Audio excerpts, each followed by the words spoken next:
संघर्ष की वजह से दुनिया संकटों से जूझ रही, यह किसी के हित में नहीं, P20 समिट में बोले पीएम मोदी।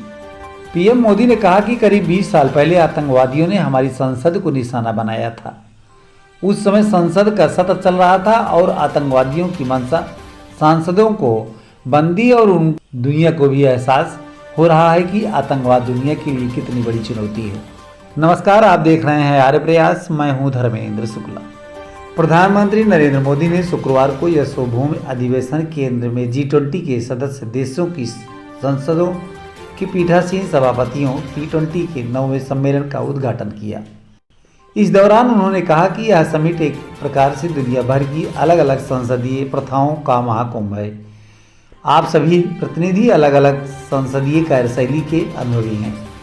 आपका इतने समृद्ध लोकतांत्रिक अनुभवों के साथ भारत आना हम सभी के लिए बहुत सुखद है।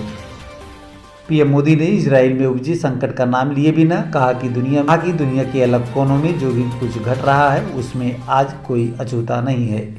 संघर्ष की वजह से आज दुनिया संकटों से जूझ रही है, यह किसी के भी हित में नहीं है। मानवता के सामने जो बड़ी चुनौती है उसका समाधान टूटी हुई दुनिया नहीं दे सकती। यह शांति और भाईचारे का समय है, साथ आगे बढ़ने का समय है।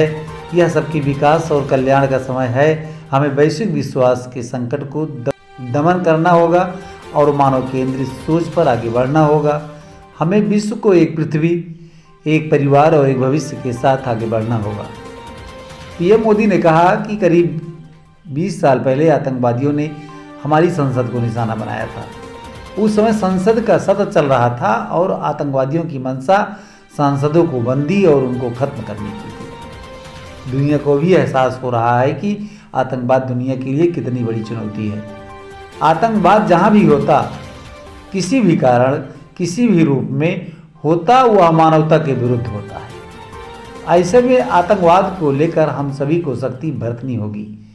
आतंकवाद की परिभाषा को लेकर आम सहमति न बन पाना बहुत दुखद है।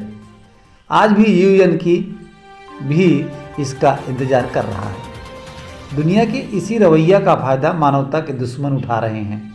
दुनिया भर के प्रतिनिधियों को सोचना होगा कि आतंकवाद के खिलाफ हम कैसे काम कर सकते हैं। पीएम मोदी ने कहा, अगले साल भारत में एक बार फिर आम चुनाव होने जा रहा है।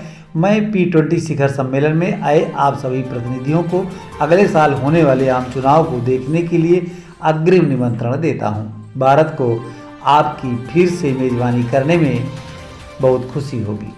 हम लोग आम चुनाव को सबसे बड़ा पर्व मानते हैं। प्रधानमंत्री नरेंद्र मोदी ने कहा कि भारत में हम लोग आम चुनाव को सबसे बड़ा पर्व मानते हैं। 1947 में आज़ादी मिलने के बाद से अब तक भारत में 17 आम चुनाव और 300 से अधिक विधानसभा चुनाव हो चुके हैं। भारत दुनिया का सबसे बड़ा चुनाव ही नहीं कराता, बल्कि इसमें लोगों की भागीदारी भी बढ़ रही है।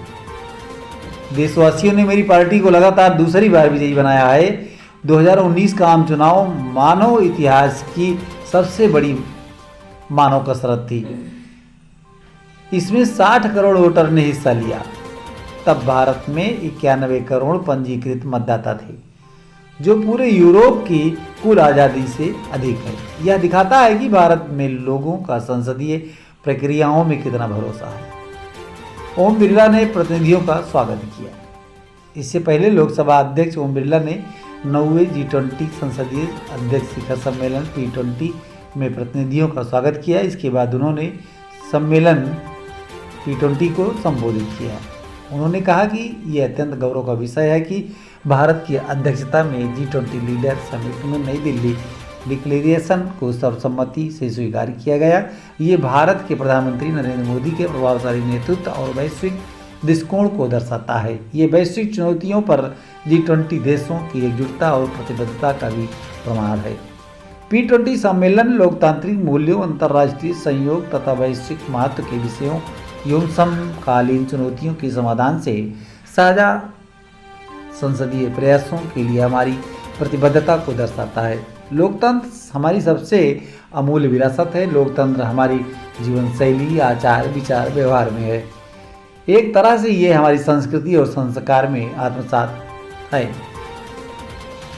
प्रधानमंत्री कार्यालय के मुताबिक भारत की G20 की अध्यक्षता व्यापक रूपरेखा के तहत संसद द्वारा सम्मेलन की मेजबानी की जा रही है।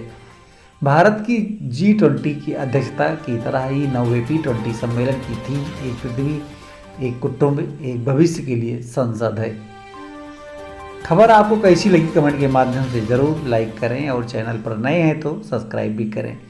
घंटी बजाना न भूलें, जिससे कि आपको हमारा अगला कंटेंट जरूर मिले। फिर मिलेंगे। सदर प्रणाम, धर्मेंद्र शुक्ला।